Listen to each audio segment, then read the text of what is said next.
As we prepare to commemorate the 80th anniversary of D-Day, funding for America's heroes could be in danger. Old Joe threatening to break out his veto pen for a House GOP Veterans Affairs and Military Construction bill. The legislation, which passed, would boost VA funding by 10%, but would also prevent department medical staff from conducting abortions or from providing sex changes, genital mutilation. Here with Reaction, Fox and Friends Weekend co-host Pete Hegseth. Pete, I mean, you're a veteran, and again, we're plussing up funding for the VA, much probably needed.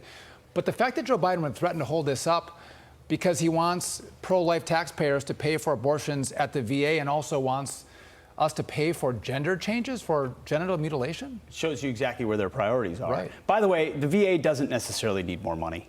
It's a healthcare system that should operate just fine. It's the second largest department in our federal government, yet veterans are still waiting months to get care oftentimes, or they're being denied quality care. This administration's also eroding all the veterans' choice that the Trump administration put into place. They also won't use the VA Accountability Act, which means you can fire underperforming employees. But they will go to the mat for abortions and gender-affirming care.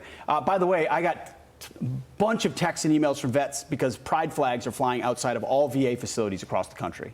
I mean, there's the American flag and the pride flag throughout the entire month of June. This is their priority. By the way, in my book, too, not to get to when you look at what the VA is being used for female vets, a lot of it, they claim it's a readiness issue, that abortions are necessary for women vets so that they can serve Uncle Sam even more by getting rid of that baby. I mean, that's the view of a lot of the people as the head of the DOD and the VA when it comes to abortion. And of course, trans health care is top of the list for the political appointees that are atop the VA and the DOD. So none of this surprises me.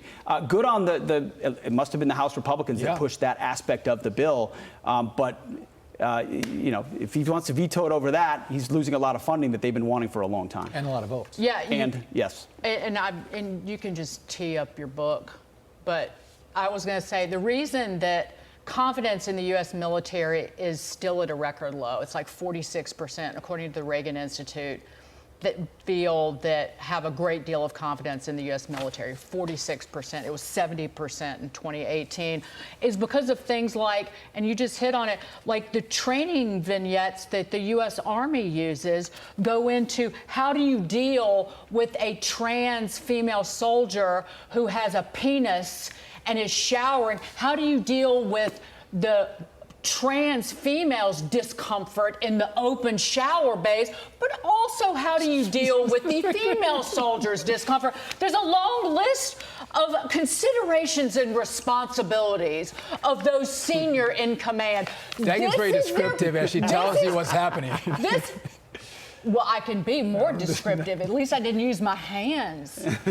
But this is the priority. Absolutely. It shows you how I just got off the phone about an hour ago because, I've been inundated from a Green Beret who just retired a year and a half ago because in his command they were mandating that females that were pretending to be females were able to be showered and housed with females.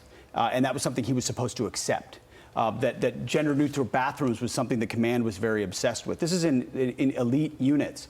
Of course, the Pentagon has completely lost its way. There are a lot of wonderful people serving in our military who care about meritocracy and lethality, and they're in it for the right reasons, but they're being led by ideologues who are pushing stuff like that at the VA and inside DOD, and it's making their job a lot more difficult. And the public sees it. You saw the debacle in Afghanistan.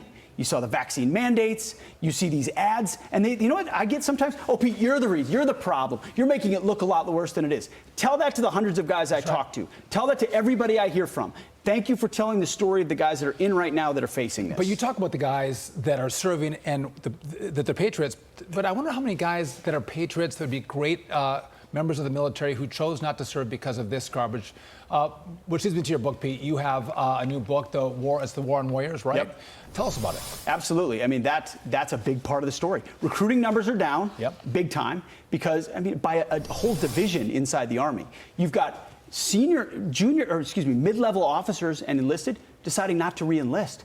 That's a huge problem. That's where all your knowledge base comes from. And so who ends up getting promoted? the people that are willing to go along and get along with the nonsense at the very top. And so I joined a military that was focused on warfighting, on the best of the best. And it's now distracted by eroded standards, by a lack of accountability, by social justice nonsense.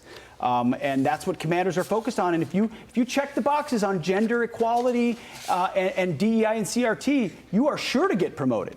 If you don't, then you're seen as, and maybe an extremist, which is how I was dubbed. I'm not kidding. I had to leave the military because my unit determined that I was some kind of an extremist. The whole story's in the book. And that's indicative of the treatment that certain soldiers get in our military.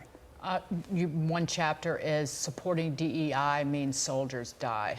Yeah, it's one thing to have DEI and CRT in a corporation or in a Harvard faculty lounge. It's another thing when you're in the business of life and death. And when the military was the best forcing function for racial integration our country has ever had from the beginning, because you all go into basic, your identities are gone, you get torn into by a drill instructor, you get a uniform and a bad haircut, and then you're all told you're part of a unit now. Your individual identity is not what you are. And now we're doing some of that and then telling them, no, you're an individual with grievances because of your skin color or because of your gender or because of your sexuality. And then commanders have to cater to it. And the word I heard time and time again talking to guys is eggshells. Commanders walking on Commanders shouldn't be walking on eggshells. No. They should be walking around with authority because they have life and death in their hands and their commands have to matter. No one unpacks rot like Pete Hegseth in his books, whether it was what you've done on education, what you're doing here with the military. War and Warriors, Pete Hegseth, thanks for being with us. Thank you both for the time. Appreciate it. Thank you so much, Pete. Hey, Sean Hannity here. Hey, click here to subscribe to Fox News YouTube page and catch our hottest interviews and most compelling analysis. You will not get it anywhere else.